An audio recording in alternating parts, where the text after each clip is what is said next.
Mosteiro de Santa Maria das Júnias, Parque Natural Peneda Gerês. Num local isolado, propício à concentração espiritual, com terras cultiváveis e água, este conjunto monástico foi aqui construído muito provavelmente no século XII. No século XII, foram os beneditinos da Ordem de Cluny que se fixaram aqui e edificaram este conjunto. A igreja é o único corpo preservado do conjunto porque continua a culto. Todos os anos, no dia 15 de agosto, aqui se celebra a invocação de Santa Maria das Júnias. Observar a arquitetura e os detalhes decorativos desta igreja é testemunhar os vários tempos históricos que atravessou.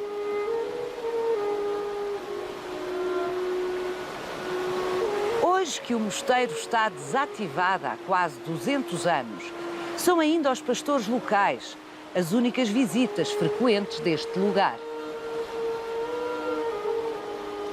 Tesouro do Património Nacional, o Mosteiro de Santa Maria das Júnias subsistiu da pastorícia que os monges aqui praticavam na segunda centúria do ano 1000. Vai querer saber mais? Venha conosco nesta visita guiada.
Ora, cá estamos na igreja de Santa Maria das Júnias. Foi uma caminhada até aqui, é? Longa caminhada, mas No muito fundo do gratificante. vale. No fundo do vale, bem encaixado, aproveitando o curso d'água e aproveitando, como depois teremos oportunidade de ver do outro lado, os pequeninos espaços cultiváveis, as pequeninas leiras.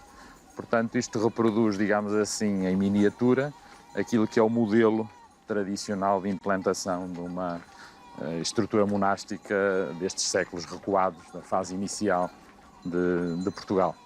Século XII, não é? Sem dúvida.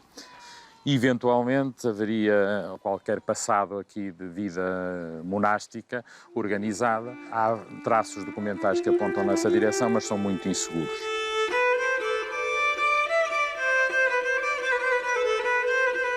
Estes arcos são Do século XII, XIII, já há aqui vários traços de caráter gótico, seja como for, são da fase inicial da construção do mosteiro.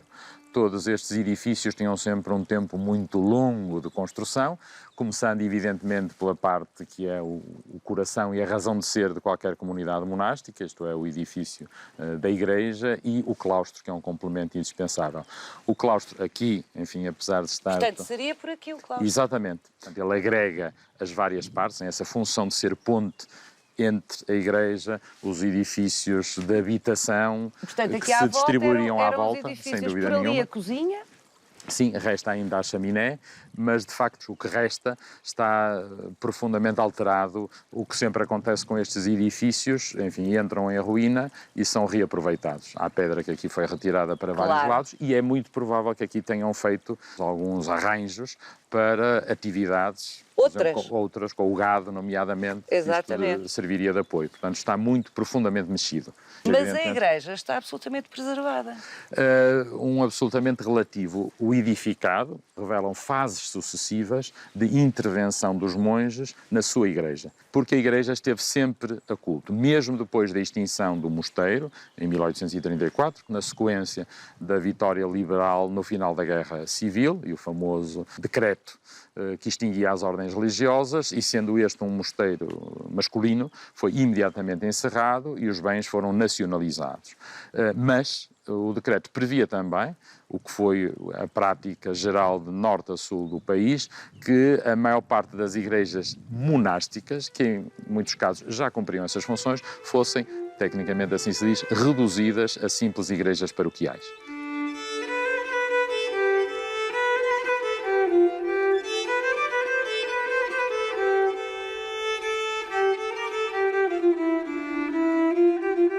Territórios do noroeste hispânico, muito ficaram de ver a intervenção monástica. E temos muitas comunidades que vêm do século X, do século IX inclusivamente, algumas até de trás.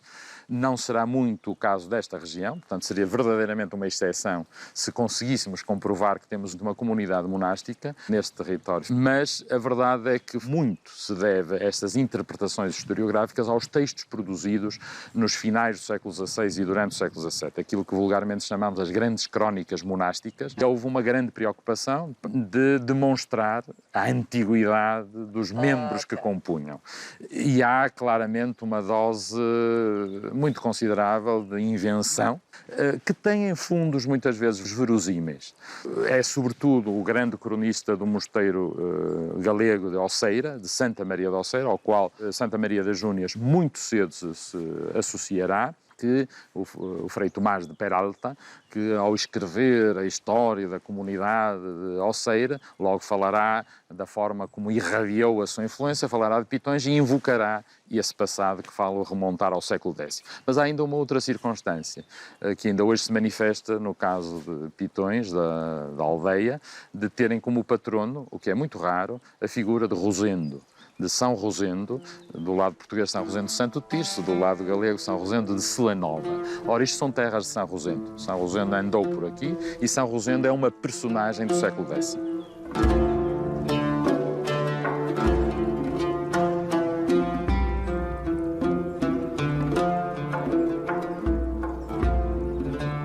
Foi o mosteiro que deu origem a Pitões das Júnias? Exatamente. Portanto, a povoação não é anterior ao mosteiro? Não.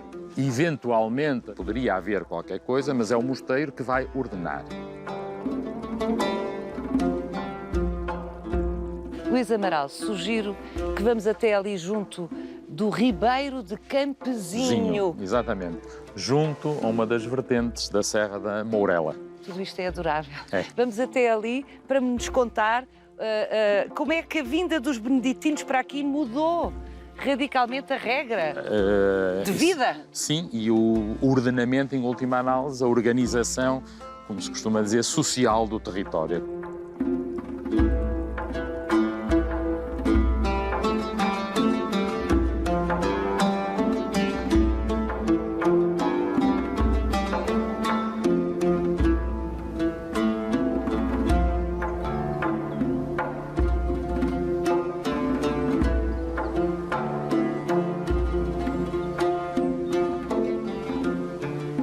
O mosteiro está perfeitamente ajustado à natureza e cumpre alguns dos traços do monaquismo em geral. Okay. O monge, como o próprio nome indica, é aquele que se afasta, que procura o deserto. A palavra monos, monu, do grego, significa exatamente aquele que se afasta, que se isola. O primeiro monaquismo nasce efetivamente no deserto, no norte do Egito, a partir do século III.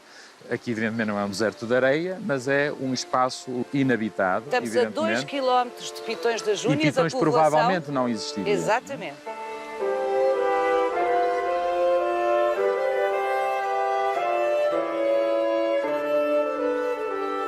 O mosteiro busca sempre condições de sustentabilidade. Há uma dimensão que hoje chamaríamos ecológica, muito clara, em várias tendências monásticas, e no monaquismo beneditino, que é claramente o monaquismo que molda o mundo ocidental, há essa preocupação.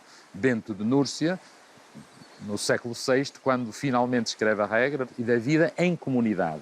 Porque o que se procura com uma comunidade monástica, através desse afastamento, é constituir uma família que se vai lentamente desvinculando da materialidade para se orientar para Deus. E quando escreve a regra, já muito no final da vida, é um homem com uma larguíssima experiência e com um conhecimento do que é humano profundo. E a regra de Bento talvez seja essa uma das razões do seu maior sucesso, porque ela verdadeiramente só terá amplo sucesso a partir do século X, muito depois do desaparecimento de Bento. É uma regra feita para homens comuns. Não é dada àqueles tremendos exageros das regras do Oriente e dos costumes do Oriente, do monaquismo inicial. Uma das razões maiores da sua fortuna é esse profundo equilíbrio da vida humana. Como digo, é uma obra pensada para o comum dos mortais. E, portanto, pensava nas condições materiais, mas também na viabilidade de uma vida em comum. Porque temos que pensar que se quer criar uma família com pessoas que aderem normalmente numa idade madura, gente que é desvinculada dos seus meios e que vai ter que coabitar e conviver com pessoas muitas vezes que não conhecia de lado nenhum. E vai ter que se sustentar. Ora, nem mais. Porque a ideia não é interagir com o monge, o mundo exterior. Exatamente, isola-se, fecha-se e é autossuficiente. Por isso, o lugar é escolhido em função dessa mesma realidade. Água, aqui estamos a ouvir a água e o pequeno ribeiro, que no inverno se transforma num caudal por vezes perigoso. Vários dos acertos arquitetónicos realizados na nave da igreja e sobretudo na Capela Mor tiveram a ver com os assoreamentos e com as cheias provocadas aqui pelo riacho. Portanto, eles viviam bem essa realidade, mas a existência da água permitia-lhes outras realidades. Temos, do outro lado, um moinho, o que permitia, evidentemente, moer os cereais, tratar os cereais. Portanto, vai-se criando uma complementaridade. Cultivavam para lá do mosteiro. Claro, aproveitando os pequeninos espaços cultiváveis, as pequeninas leiras que estão encavalitadas e que permitem semear cereal e produzir cereal. Aqui, quase exclusivamente o centeio, estamos acima dos 1000 metros de altitude. Portanto, não é qualquer tipo de cereal que se dá aqui? Que aqui se dá. Portanto, o centeio está adaptado e eles perceberam isso muito bem. Mas há que dizer também que o mosteiro se implanta aqui por duas outras realidades. A criação de gado, que haveria aqui já certamente, e também o estarmos num passo, verdade, de um caminho secundário, mas de caminho para Santiago de Compostela. Não seriam muitos os peregrinos que aqui passariam. Sim, fazer este vale todo, não é? Mas a ideia era atravessar de um lado ao outro do vale? Claro, atravessar, vir aqui pela penedia deste complexo de serras, do Gerês, do Arouco, da Serra Amarela, etc., passagem para o lado da Galiza.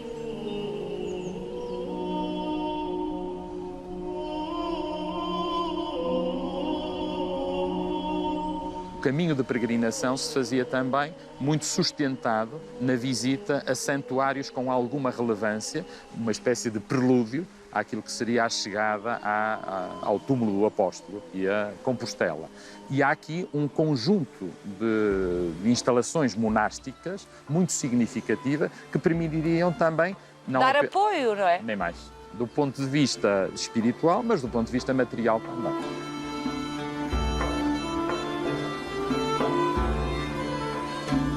Os monges contactavam com os peregrinos. Sem dúvida. E daí beneficiariam também. Seguramente que os peregrinos deixariam esmolas, fariam eventualmente alguma doação e mesmo sem serem peregrinos, as pessoas que também funcionavam muitas vezes, os senhores, os próprios monarcas, e concretamente aqui Santa Maria das Júnias beneficiou quer de Dom Afonso III, quer do próprio Dom Dinis.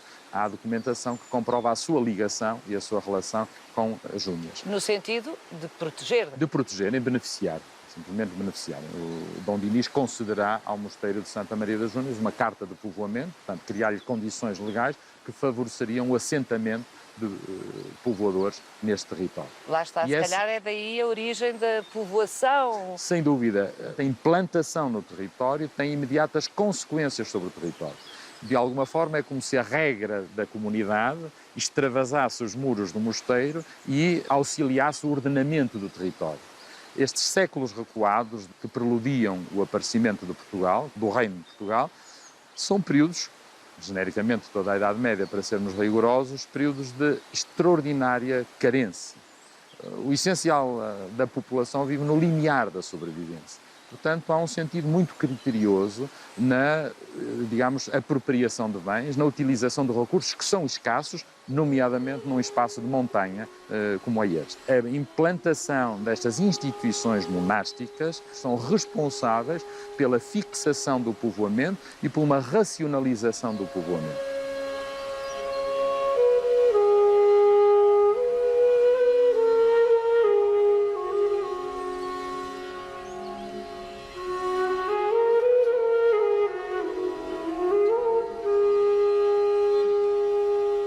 Quando, a partir, sobretudo, dos finais do século IV e maioritariamente do século V, também na Península Ibérica, a província da Hispânia, no mundo romano, as estruturas romanas entram em processo de decomposição.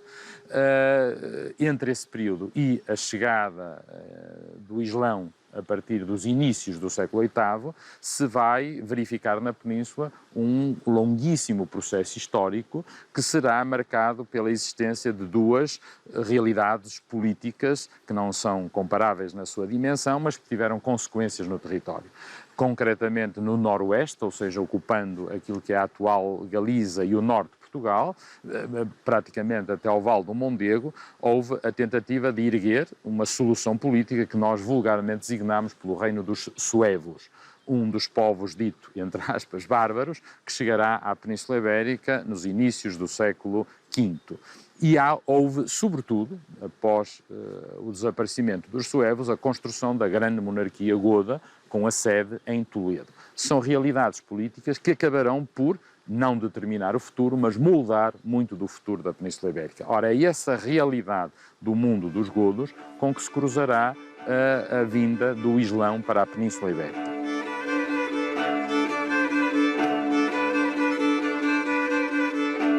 Durante esse período que nós chamamos do período suevo-godo, é nesse período, precisamente, que nós vamos assistir à instalação das primeiras comunidades monásticas no território hispânico. Concretamente, insisto mais uma vez, o Noroeste vai ser um espaço privilegiado para a instalação de comunidades monásticas. A Galiza até ao Douro. Até ao Douro. Das primeiras correntes monásticas e que deixarão longo lastro para o futuro, nascem precisamente da iniciativa de homens que se fixaram neste território e que são originais deste território. Eu lembraria apenas os maiores: Martinho de Dume, ou de Braga, como será conhecido, depois São Martinho de Dume, que aqui se fixa na segunda metade do século VI, na fase derradeira e a mais brilhante do reino suevo. A ele se deve a criação daquilo que é documentadamente a primeira comunidade monástica organizada no território do Noroeste, que é a comunidade de São Martinho de Dume. Ainda existe? Não. Ou melhor, existem os restos nos arredores de Braga, na freguesia de Dume, um núcleo museológico muito interessante. Mas haverá Martinho, no século VI, depois um seu discípulo espiritual Frutuoso, São Frutuoso de Montélios, também da região bracarense, aliás, os dois acabaram por ser bispos de Braga, e finalmente no século X, o que nos liga uma vez mais às Júnias, o famoso Rosendo, nascido em Santo Tirso, na atual freguesia de Monte Córdova de Santo Tirso, e que se revelará o derradeiro reformador do monaquismo de tradição hispânica. Nós podemos dizer, para esta zona mais ocidental da península, que o domínio efetivo do Islão se estabeleceu a sul do Douro. Ainda hoje este pequenino testemunho, mas não deixa de ser um testemunho, atravessando do Porto para Gaia, a cidade, não o concelho, a cidade de Gaia, tem duas freguesias, Mafamude e Santa Marinha, e a freguesia de Mafamude é nada mais nada menos que um Mohammed. Portanto, é um topónimo, um colonizador, um povoador muçulmano que aí se fixou e que acabou por deixar o nome. Aliás, no português medieval, a forma vulgar de se designar Maomé, o profeta, é Mafamed, Mafumed, portanto, anda à volta disto.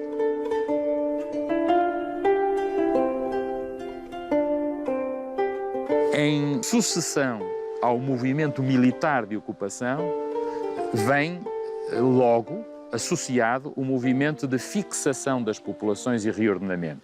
E nesse movimento de fixação, a reinstalação das estruturas eclesiásticas é determinante. Por isso nós podemos falar, enfim, desde que devidamente explicado, num povoamento eclesiástico.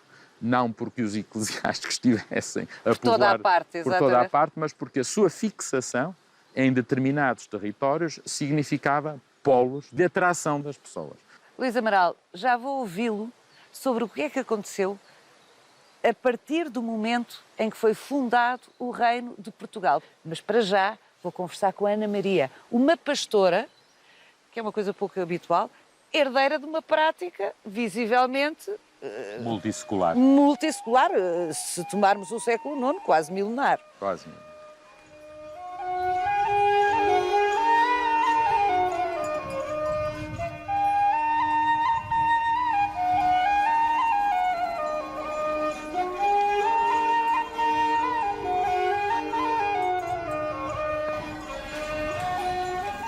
Ana Maria, olá! Olá!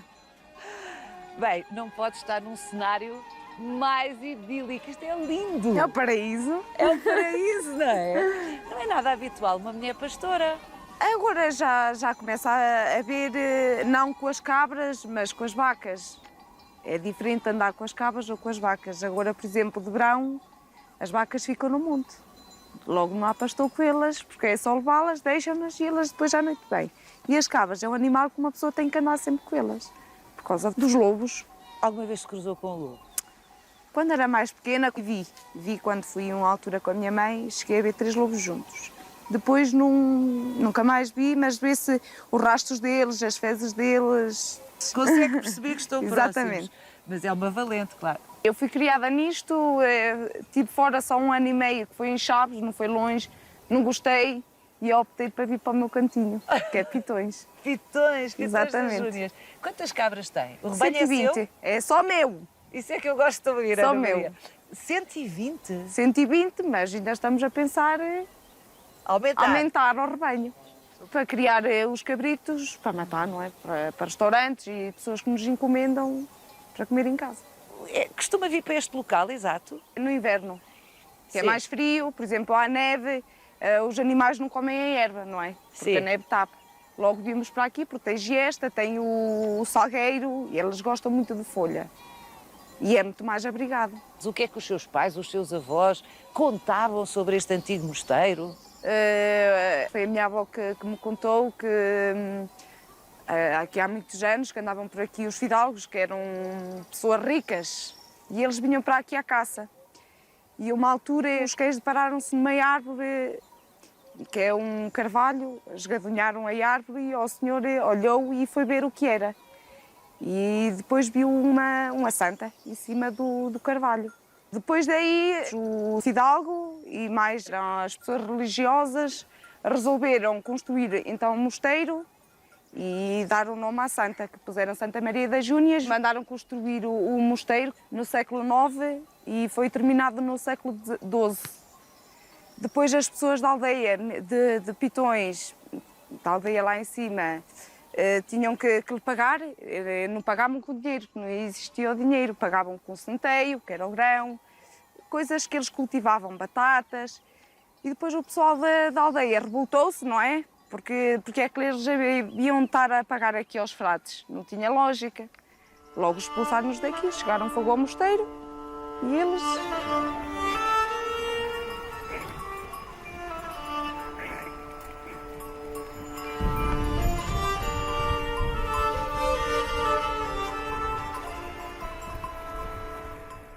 Luís, acabo de conversar com a encantadora Ana Maria, pastora, herdeira dos monges que se dedicavam também à pastorícia. Não sei se eles achariam muita graça ao facto de ser uma mulher que agora pastoreia, no caso, as cabras. Século XII. É um facto indiscutível, testemunhado pela epígrafe que está no exterior da Mas igreja. a data não corresponde exatamente. Não corresponde porque estamos perante uma datação que ainda segue a tradição romana, do calendário romano, vulgarmente conhecida na Península por Era Hispânica, e que muito sumariamente, em relação à era que hoje usamos, a chamada Era Cristã, tem mais 38 anos. Significa que a inscrição que vem, retirando 38 anos, estamos em 1147. Ou seja, num momento muito próximo em que Afonso Henriques alcançava a linha do Tejo, conquistando as praças de Santarém e de Lisboa, edificava-se aqui na ponta norte daquilo que viria a ser Portugal. Coincidência curiosa, uma coincidência, não é? Uma curiosidade, mas muito significativa.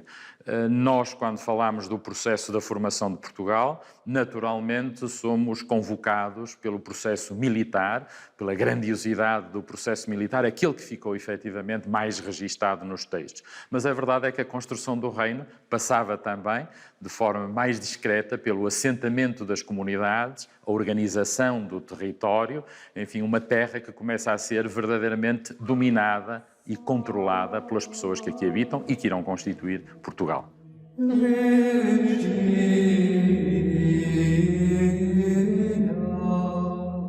1147, naturalmente, seria uma comunidade de caráter beneditino. Beneditino cluniacense. A grande família dos beneditinos vai ter, no que respeita à Europa ocidental, sobretudo uma matriz, que é dada pelo mosteiro de Cluny, um mosteiro fundado na região da Borgonha nos inícios do século X, no primeiro quartel do século X, e que, mercê de circunstâncias várias, vai dispor de um conjunto de condições extraordinariamente favoráveis ao seu desenvolvimento. A este mosteiro se deverá a irradiação do beneditismo em toda a Europa Ocidental.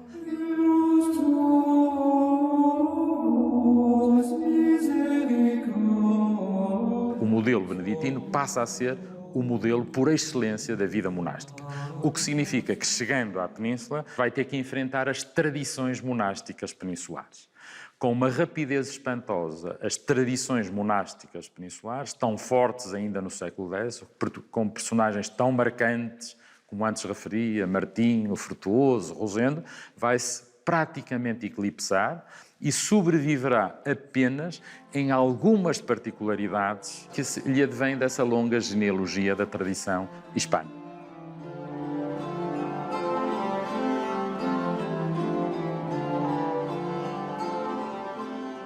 Até aí, o papel de Roma é sobretudo uma supremacia de prestígio. A partir do século XI, transforma-se numa supremacia hierárquica efetiva, com meios efetivos de controlo.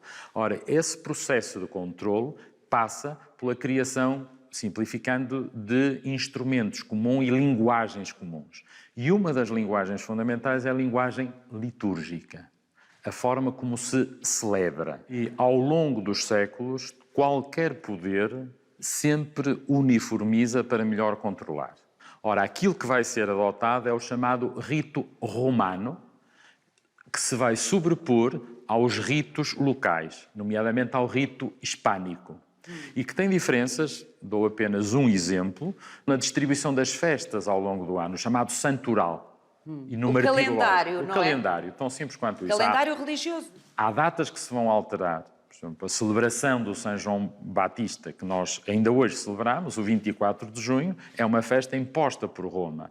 É a festa da decapitação de São João Batista.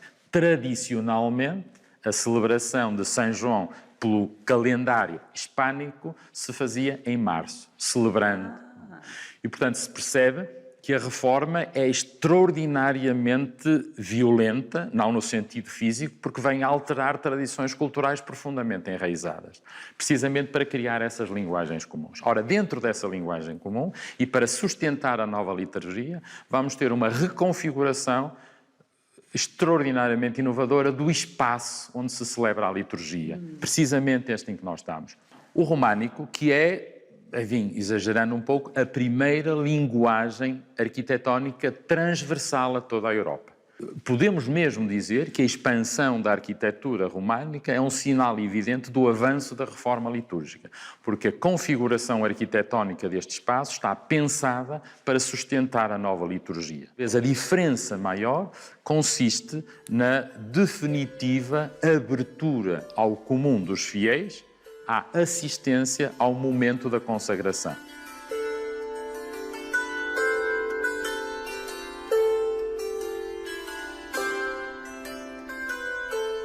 Esta igreja tem a arquitetura desse primeiro românico. Sem dúvida.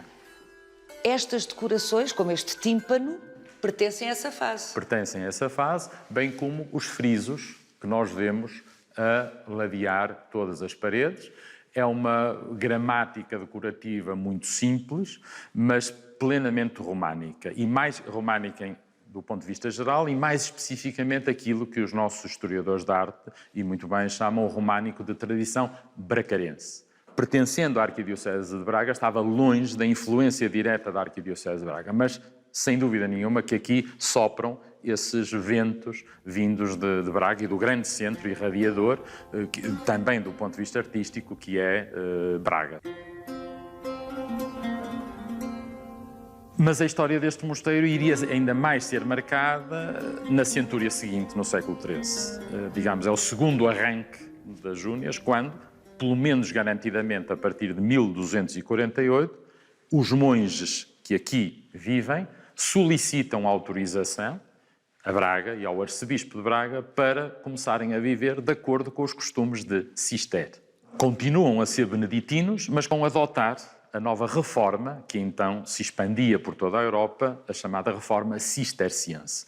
Uma reforma nascida no interior da ordem beneditina, nos finais do século XI, uma cisão que, para sermos rigorosos, não traz nada de novo na história das ordens religiosas. O ideário de Cister assenta numa ideia base, um regresso às origens e um regresso a um respeito absoluto pela regra. Quer isto dizer o quê? Que do ponto de vista deles, Cluny e os costumes de Cluny tinham conduzido a um excessivo fausto e a uma excessiva acumulação de riquezas e determinadas imposições da regra tinham deixado de ser observadas. Uma muito em concreto, que é o trabalho braçal.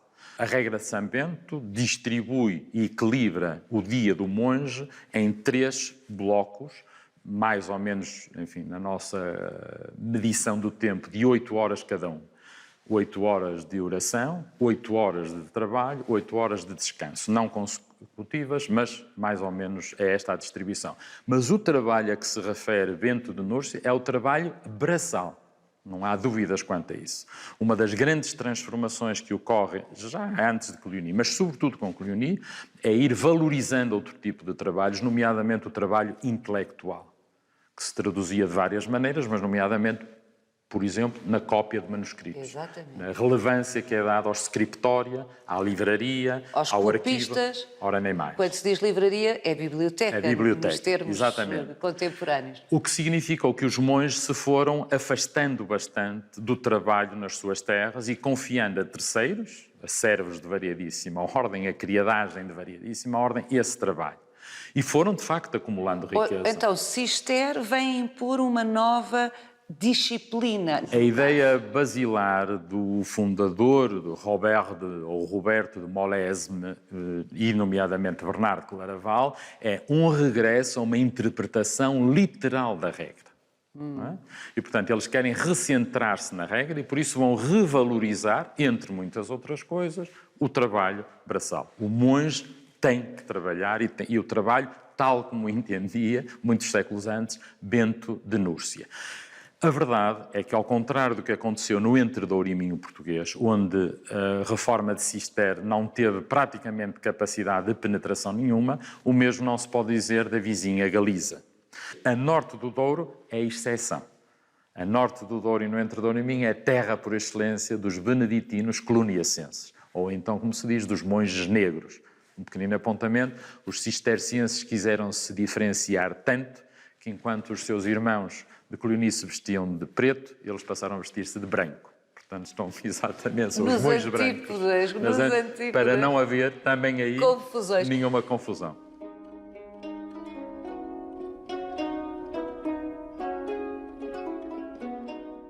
Ora, estamos muito próximos de um importantíssimo mosteiro, também se transferiu para Cister nos finais do século XII, o mosteiro de Santa Maria de Oceira, Ourense. As relações vão ser íntimas entre as Júnias, Santa Maria das Júnias e Oceira. Ainda por cima porque Santa Maria de Oceira era um poderoso mosteiro, um grandioso mosteiro. Então, Santa Maria das Júnias, no século XIII, é uma espécie de enclave galego no reino português. Porque se esta região, através deste mosteiro, obedecia a uma casa-mãe que era na Galiza, de alguma forma estava de costas viradas para o reino de Portugal. Do ponto de vista eclesiástico, como é evidente. Do ponto de vista eclesiástico, tinha uma dependência da sua casa galega, como tinha também o outro grande mosteiro cisterciense a norte do Douro, que são as duas exceções, Santa Maria de Bouro, que estão nas margens do Entre Douro e Minho.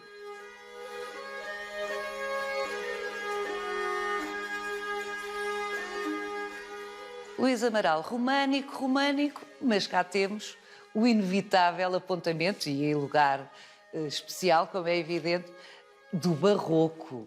Esta igreja nunca deixou de estar ao culto. Quer dizer, pontualmente, em momentos históricos precisos, há de ter interrompido. Esta igreja, creio que espelha muito bem, como é próprio destes monumentos, como disse bem, vivos, são verdadeiras esponjas, por várias razões. Esponjas porque, estendendo-se ao longo dos séculos, a sua utilização necessariamente sofre reconstruções, mas também porque respondem às novas necessidades litúrgicas.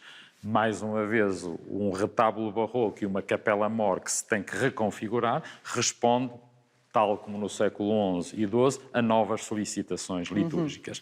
Estes edifícios são em si uma linguagem.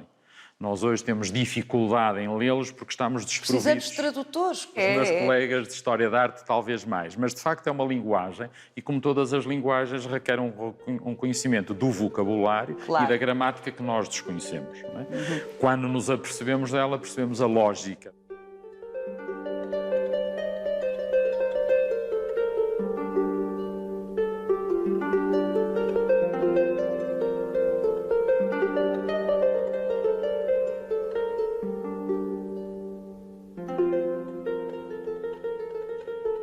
Quando é que este mosteiro, Santa Maria das Júnias, entra em declínio?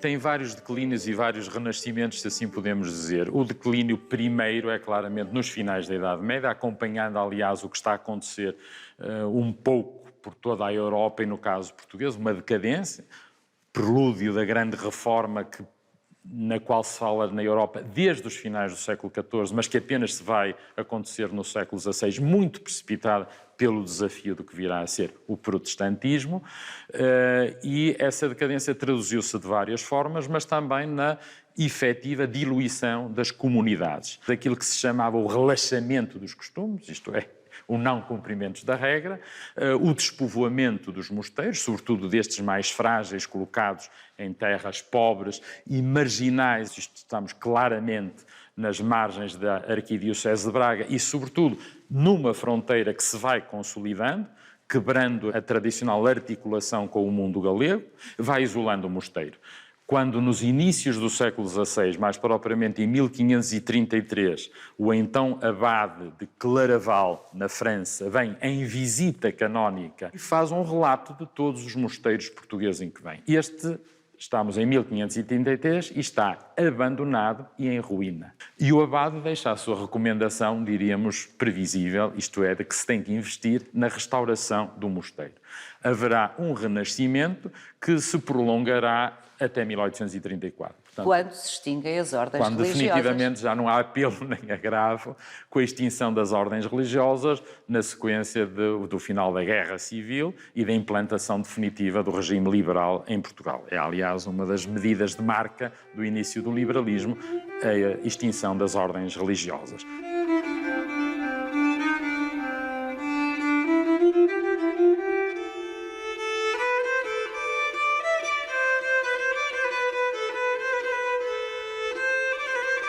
para a comunidade de Pitões das Júnias, a sua identidade passa por aqui. Isso explica também a preservação da igreja. A celebração da Senhora da Assunção, a grande festa mariana do 15 de agosto, aqui particularmente invocativa da Santa Maria das Júnias, mantém viva essa ligação umbilical às origens dos monges que por aqui passaram. Nós, como comunidade nacional, devemos agradecer a esta pequenina comunidade de Pitões a perseverança da sua memória, que é também a perseverança da nossa memória nacional e da nossa identidade também, que passa por estes pequeninos espaços e estas pequenas comunidades.